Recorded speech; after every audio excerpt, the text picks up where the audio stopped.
deklaruojate gana nemažą turtą, tikriausiai būsit vienas iš turtingiausių tarybos narių.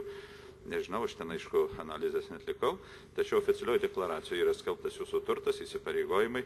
Nu, ir taip susidaro vaizdas, turbūt aš manau, kad jūs tą turtą sukaupėt, kažkokį verslą turbūt turėjot. Tai va apie tą, kokiu verslu, kaip jūs užsiminėjot iki kandidatuodamas. Tai aš turbūt jums ir papasakosiu šiek tiek daugiau, ne tik apie verslą. Aš iš tikrųjų gyvenime esu dirbęs labai daug darbų. Aš esu kilęs iš medikų šeimos.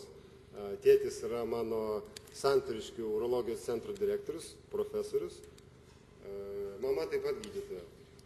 Tai, kaip jau girdėjote, baigiau studijas Vokietijoje, paskui vėl grįžau Lietuvą, 6 metus gyvenau. Aš labai atsiprašau žiniasklaidos atstovų, aš prašiau, kada vyksta posėdis, kad nevaikščiu čia, kur yra tarybos nariai. Prašau visus. Nes jūs trukdot, vyksta rimta diskusija. Aš jau prašiau, prieš prasidedant posėdžiui. Ačiū. Nuo pat jaunystės dienų iš tikrųjų dirbau, dar tarybiniais laikais vasarą praktikavo, nebūdavau Palangoje kaip kiti vaikai, o atlikdavau praktiką Vėžio registre, sakykime, registruodavom duomenis. Vėliau teko dirbti ir draudimo kompanijoje, teko dirbti telekomunikacijų kompanijoje bendroviai, teko dirbti nekilnojamo turto srity, teko dirbti medicinos įstaigoje, teko jau čia kokiais 8 metais dirbti sveikatos apsaugos ministro patarėjų, paskui Seimo narių padėjėjų, paskui šiuo metu iki šios dienos, reiškia, Vilniaus miesto turto ir verslo paslaugų departamento direktoriaus pavaduotojo. Tai tiek galiu pasakyti. Ačiū už klausimą. Ačiū. Bus daugiau klausimų? Prašom. Vytautas Ramanauskas. Aš vienas iš kaimiškų vietovių atstovas taryboje ir prašyčiau pakomentuoti jūsų programinį tokį teiginį, kurį galime pacituoti. Šiandien matome vieną tikslą. Varėnos rajone privalo įveikti ekonominio sunkmečio padarinius. Šie darbai turi būti daromi nedelsiant, kad žmonės pradėtų jau šiais metais jausti darbo rezultatus. Klausimas būtų, kaip tai turėtų atsispindėti kaimo žmonių gyvenime, užimtume, švietimo, socialinės apsaugos sferose. Žinot, kad atsakyti šitą klausimą, tai plačiai reikėtų čia diskutuoti 2 dienas. O aš tik tai galiu pasakyti, atsakant jūsų klausimą, tai mes tokių klaidų, kaip sakykime, nebuvo panaudojama, probleminiams rajonams buvo skirta milijardas litų, ar ten ir tarp tų rajonų yra druskininkai, o Varėnos rajono nėra, tai atsiprašau, šiek tiek aš sergu klausimas. Tai tokius dalykus mes išnaudosime. Kitas dalykas, mes skatinsime verslą, eisim pas jį, kviesim įsikurti Varėnos rajone. Tai mes turim labai daug darbščių žmonių, tik tai visa bėda, kad nieks pas mus neteina. Tai nėra to dialogo tarp savivaldybės ir verslo, tai tas dialogas bus.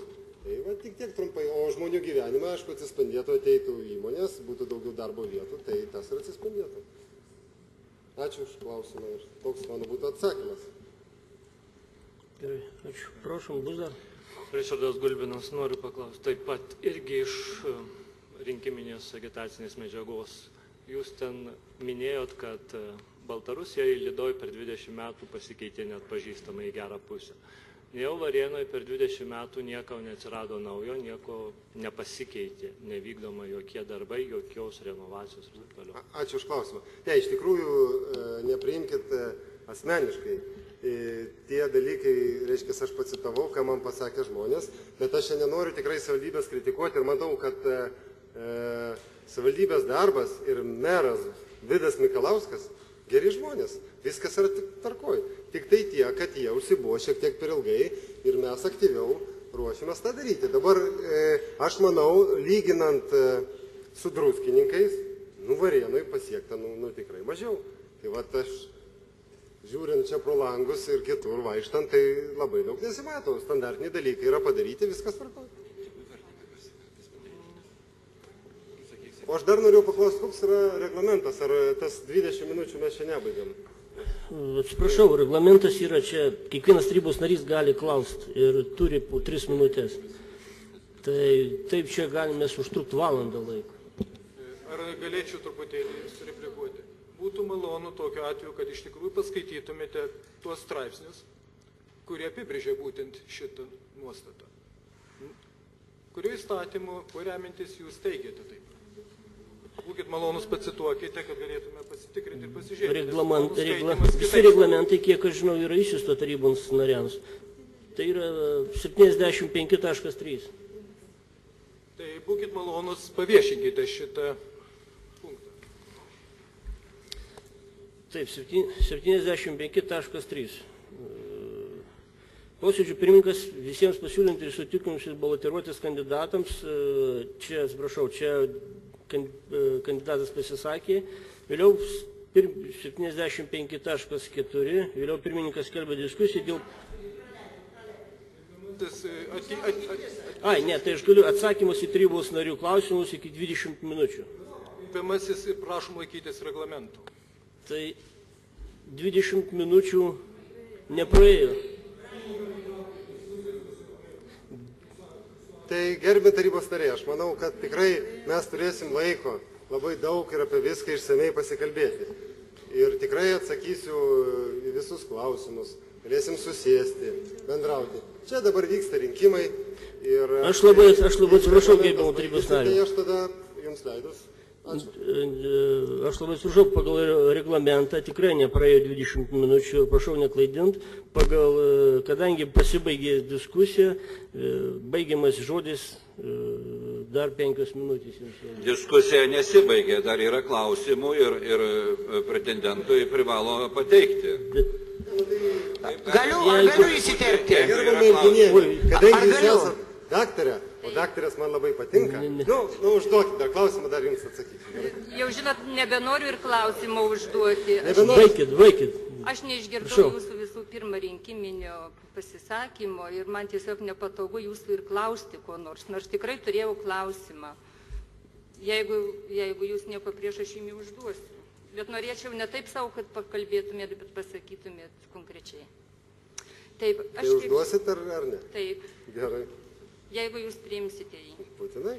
Kiek žinau, dėrybose dėl koalicijos jūs kalbėjote ir norėjote kuruoti sveikatos ir socialinių reikalų sferą. Taip pat pageidavote sveikatos komiteto pirmininko posto ir daugumą turėti stebėtojų tarybose abiejų įstaigų. Tai man labai įdomu, aš noriu sužinoti, ką jūs galvojate keisti, kaip tvarkyti šitą sistemą. Ačiū. Ačiū už klausimą. Tai aš atsakau, kadangi tai, ką jūs sakote, yra netiesa, tai mes nekandidatavom ir neprašėme kuruoti sveikatos apsaugos, tai toks būtų ir atsakymas. Ačiū. Ačiū jums.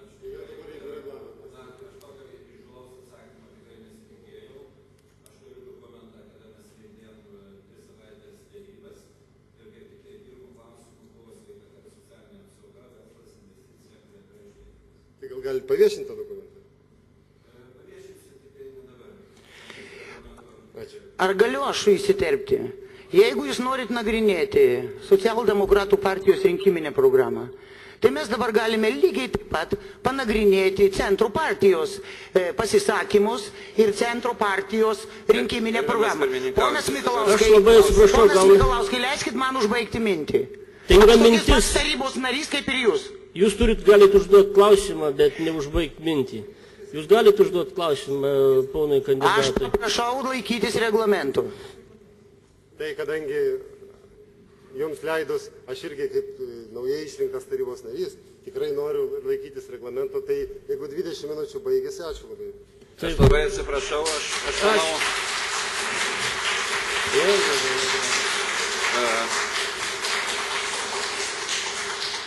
Kadangi tikrai taip elgtis negalima. Aš labai atsiprašau, mes dabar perinam prie kito reglamento. Mes negalim pereiti, kadangi nėra užbaigta dar diskusija.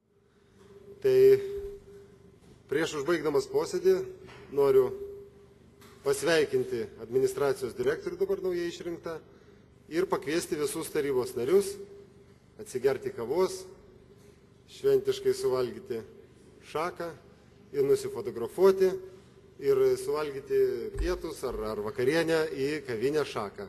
Kviečiame visus. Ačiū.